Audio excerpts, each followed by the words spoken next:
Hey, are you awake? If so, get out of the hospital quick, you useless wife.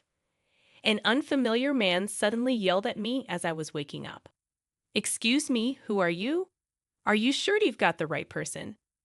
Upon hearing my words, the man seemed taken aback for a moment, but then quickly smirked. Huh, who the heck is this guy? Gives me the creeps. If you don't remember, that's fine. Just hurry up and get back home, useless wife, he said with a nasty remark and an unsettling grin, then left the room. What on earth happened to me today? Let me take you back to the worst day of my life, 2 years ago. My name is Hazel Thompson, a divorced 32-year-old. 2 years prior, at the age of 30, I woke up in a hospital bed surrounded by an eerie feeling. I couldn't understand why I was in such a place. No matter how hard I tried to recall, I couldn't remember anything before falling asleep. When I tried to sit up, a sharp pain shot through my head. Ouch! I touched my head and felt a bandage. Did I hurt my head? But why? Since waking up, my mind was filled with questions. While I was still confused, a man approached me. Hey, you awake? If so, get out of here, you useless wife. He glared at me and suddenly shouted. Excuse me, who are you? Are you sure you've got the right person? I didn't recognize the man and hesitantly spoke to him. My words made the man's eyes widen in surprise. He looked really mad, perhaps confusing me with someone else. I gave the man a friendly smile, hoping he'd realize his mistake and move on. That's what I thought, but instead of leaving, he looked at me with a puzzled expression. Do you not remember? Don't you know why you're here? I nodded honestly, and he smirked eerily. If you don't remember, I guess that's fine. If that's the case, no worries. Just hurry back home, you useless wife. Then he kicked my bed and stormed out of the room. Huh, who was that guy? Creepy, right? He definitely mistook me for someone else, but he sure acted like he owned the place. If he's someone's husband, that's just terrible. Lost in these thoughts, my mother entered the room as if swapping places with the man. Hazel, you're awake. Thank goodness. Tears filled her eyes as she rushed to me. Mom, I'm sorry for worrying you. I'm okay. But just before you came in, some weird guy was here, and he yelled at me. I think he confused me with someone else. Is everything all right? As I said this, my mother tilted her head and said, Huh, the guy who just left was Kyle, wasn't he? Did someone come in before Kyle? Kyle? Who's that? Your husband? No way, Mom. Stop joking. What are you talking about? Just wait a second, Hazel. Are you serious? Didn't you get married last year? You came to tell me how happy you were to get married before turning 30. Don't you remember? Mom, what are you talking about? I'm only 28. What do you mean, before turning 30? Upon hearing this, my mother rushed out of the room in panic. Soon, doctors and nurses came rushing in, and I underwent various tests. I was later diagnosed with amnesia due to a severe head injury. It turned out I hadn't lost all my memories, but had forgotten about the last 2 years since I met my husband, Kyle. It seems I've lost my memories from the age of 28 to 30. The man who had yelled at me earlier, Kyle, was indeed my husband. Kyle had yelled at me without showing any concern after I woke up. I wondered why I had married such a man. The next day, in the afternoon, the same man, supposedly my husband Kyle, visited the room. This time he was accompanied by an older woman. Is this woman also someone I know? While I pondered that, she said, Look at that, you're already up. How long were you planning on lounging around, just like Kyle? Instead of showing concern, she snapped at me. Excuse me, but who are you? Upon hearing my question, she looked surprised but retorted, Wow, just like Kyle said, you really don't know me. I'm so sorry I don't recognize you or the man from earlier either, just like Kyle did yesterday. She smirked and added, Well, that's convenient. Kyle, you played your cards right. What did she mean by played your cards right? When I looked puzzled, Kyle explained, You're my wife, and this is my mother. Got it? Apparently, this woman was his mother, in other words, my mother-in-law. By the way, it's just a little injury, right? How long are you planning on staying in the hospital? Who's going to cook our meals? And there's a pile of laundry. Hurry up and come home. Joining in, my mother-in-law exclaimed, "That's right. Do you know how much this hospital stay is going to cost? And what about work? You've been missing out, but the pay is still coming in, right?" Kyle and my mother-in-law kept nagging and blaming me, but when my mother came to visit, their attitude changed drastically. "Hazel, how are you feeling? Oh, you guys are here too." It seems Hazel has lost her memory from the time she met Kyle. Addressing the in-laws, my mother's voice trailed off. My mother-in-law quickly said, "She hit her head, right? At least she looks okay. That's a relief." My mother-in-law hurriedly added, "Well, we'll be off then," and they left in a hurry. I asked my mother, "Did I really marry that man?" "Yes, Kyle has always taken great care of you, and your mother-in-law was kind too. After getting married, you moved to the Thompsons' family home. Until yesterday, we didn't hear anything from you. Out of the blue, we were told you had an accident. What's been going on? Why didn't you contact us?" "No, Mom, that's what I'm saying. I don't remember anything. What happened?" I replied with a laugh, but I couldn't shake off the unease. The Kyle and mother-in-law I met after losing my memory were nothing like the caring and kind people my mother described. Their attitude had completely changed once my mother arrived. They seemed more concerned about house chores and money than me. Wait, money. That reminds me. What's happening with my job, Mom? Speaking of which, you're still continuing your work as a tax consultant, right? You're still working there. Mr. Johnson was concerned and said you should take it easy for now. After graduating from college, you acquired your CPA license and you got a job at Johnson's CPA firm. That's a relief. You're still continuing with your job. But wait, right now, it should be the middle of a weekday. My mother is a stay-at-home mother, and I've been given time off from the CPA office to recover. But what about those two? They came to the hospital, but aren't they working? The more I thought about Kyle and my mother-in-law, the more suspicious I became. And it wasn't just me, my mother, seeing my behavior, started to become suspicious of Kyle and his mother as well. Then the next day, I still couldn't recall my memories. Kyle and his mom visited the hospital again in the afternoon. "Hey, Hazel, enough is enough. At first, I thought it was okay if you lost your memories, but how long are you going to stay here? I've been telling you to come home and take care of me. Before the accident, how did I handle such harsh words from Kyle? But thinking about it, there's nothing I can do since I can't remember. No matter what you say, I don't remember you. I don't want to live with someone I don't know. Besides, I'm still receiving treatment. Why don't you take care of yourself? You're an adult, right?" I boldly said that to Kyle. He then grabbed me by the collar, his face turning bright red, and said, "You trying to defy me? I did you a favor by marrying a slowpoke like you. No one will want you if I leave you." His mother, my mother-in-law, chided Kyle. "Didn't we agree you wouldn't raise your hand?" Outside, while saying that, she added, "Kyle's right. We're putting up with a clut like you. All you need to do is earn money and take care of us." Suddenly acting defiant and being cocky, being hospitalized and wasting money. Whether it was from being grabbed by the collar or from their confrontation, a dull pain like I was hit with a blunt object ran through my head. Then I remembered everything. It felt like a fog lifting from my mind, and everything became clear, from meeting Kyle to our married life and why I had the accident. I remembered everything, but I couldn't let those two know that I regained my memory. Pretending to still have amnesia, I said, "Stop it. I might not remember how I was before, but I'll call the police, okay?" Upon hearing this, Kyle let go of me, and my mother-in-law angrily remarked, "You ungrateful wife, don't get carried away."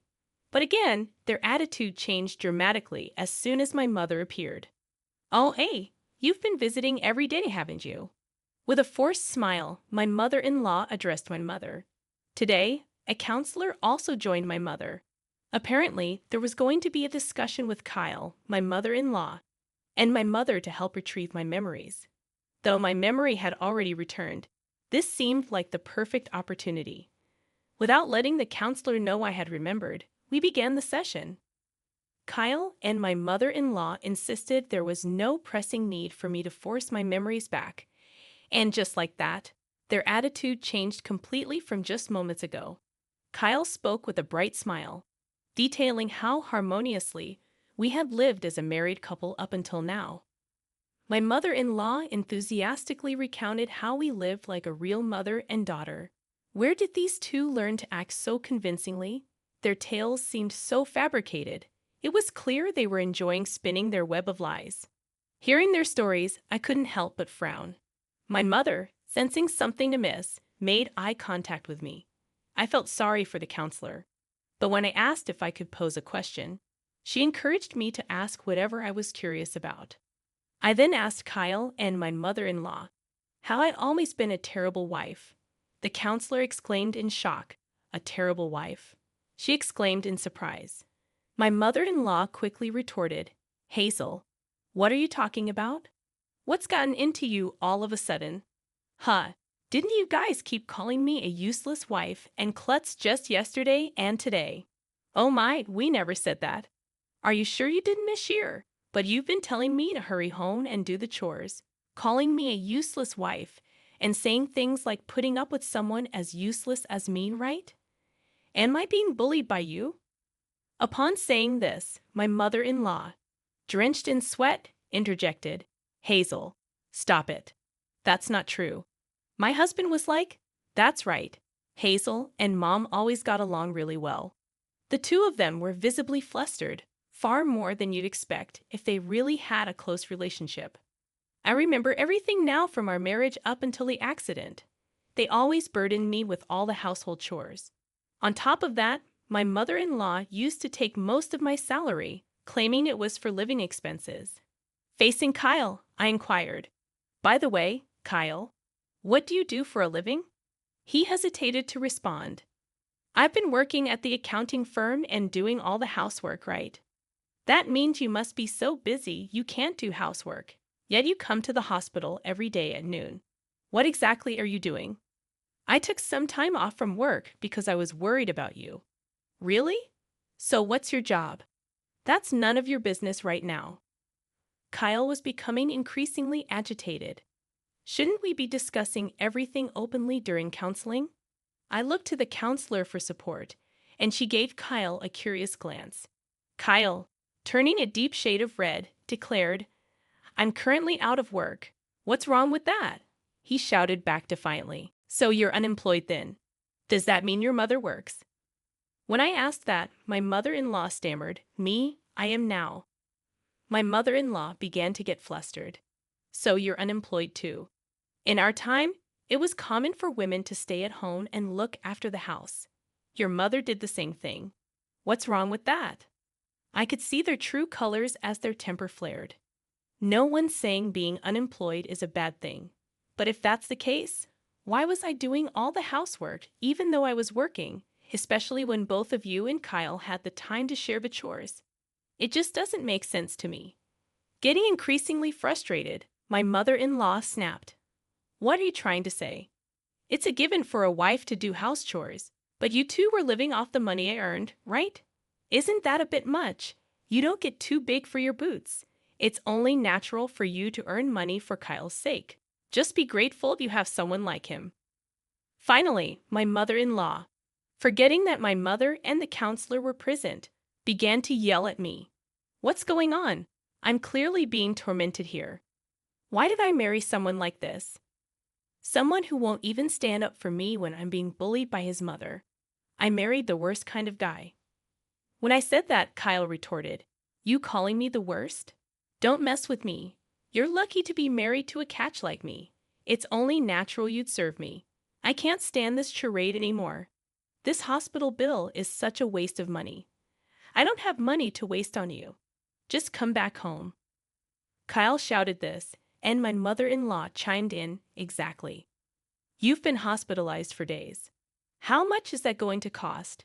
We were just thinking of letting you stay at home during the summer because you said you'd obey and follow me." Kyle laughed along and added, Too bad because you opposed Mom. Your bedroom turned back into the barn. The counselor, who had been silently listening, exclaimed, You had her sleep in a barn during this scorching summer. Caught off guard, the two stammered, Well, she was being rebellious. They desperately began to make excuses, but it was already too late. Then my mother said, What do you mean by making my daughter sleep in the barn? She confronted my mother-in-law and Kyle with those words. Turning to the counselor, my mother inquired, You've been recording all of this conversation, right? The counselor had mentioned at the beginning that the sessions would be recorded for future reference. The counselor affirmed, Of course. Upon hearing this, Kyle and my mother-in-law began trembling and mumbled, We're sorry, in a pitiable tone. But this was just the beginning. Shall we go for the finishing blow? I announced. Everyone froze. I remember everything. Kyle and my mother-in-law jumped up, exclaiming, We're so sorry, we repent. Please spare us any more of this, begging for forgiveness. But why should I forgive? I explained to everyone why I ended up being hospitalized. Back then, I was utterly brainwashed by the two of them.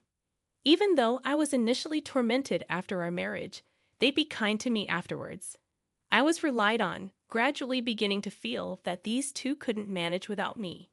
With such a mindset, it's strange how I started to follow their every command. I was told not to contact my real parents, and I obeyed that without a second thought. More importantly, even when I was mistreated, I never felt that the treatment was unjust. Then came the day of the accident. Kyle would always come to my workplace, partly to keep an eye on me. But that day, by chance, he saw me greet my boss, Mr. Johnson, on the way home.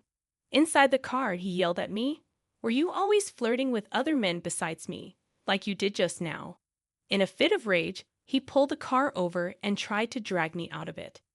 Even though I resisted desperately, Kyle pushed me so hard that I hit my head against the guardrail and fell onto the road. Ignoring me lying there, he drove away. Luckily, a passerby called an ambulance, and I was safely taken to the hospital. The reason for Kyle's smug smile when he realized I had lost my memory was his relief that it wouldn't be revealed that he was responsible for the accident. They probably came to the hospital not to visit me, but to make sure I hadn't regained my memory. It happened on a major street, and there are plenty of security cameras. If they check, they'll surely find footage of Kyle pushing me. If I report this to the police, Kyle will likely face charges. Frantically, Kyle pleaded, I didn't mean any harm. I was just jealous. I'll treat you right from now on, Hazel. Please forgive me.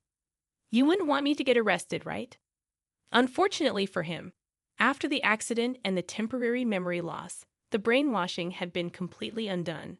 I calmly told Kyle, Sadly, I no longer have any feelings for you. In fact, I genuinely hope you get arrested. Reflect on your actions while serving your time. Also, let's get divorced, and yes, I'll be asking for compensation. Kyle crumbled to the ground, murmuring, No way, sobbing so intensely it was hard to believe a grown man could cry that much. My mother-in-law, even at this point, yelled, Who do you think allowed you to live in our house all this time, you ungrateful woman? But in reality, it was me who had been feeding them with my salary. You've been living off my paycheck all this time, haven't you? I cooked, did laundry, cleaned everything. I won't be fooled anymore. Maybe before you scold me, you should think about how you're going to survive from now on. With that, it seemed reality finally hit my mother-in-law. She stammered, words escaping her as she broke down. Soon after, the police arrived due to my call and took Kyle away. During the investigation, he apparently admitted to his crime without any resistance. A few weeks after my discharge from the hospital, I immediately visited a law firm. I successfully divorced Kyle and managed to get a lump sum as compensation for the harm. I was advised to change both my workplace and residence for safety, so I got a new job at an accounting firm run by a colleague of Mr. Johnson. My mother and I moved near this new workplace. I never dreamed I'd be caught up with such a weird man and be brainwashed. But it's an experience nonetheless. I vow to be strong and not let anyone manipulate me like that again. to truly live my life for myself.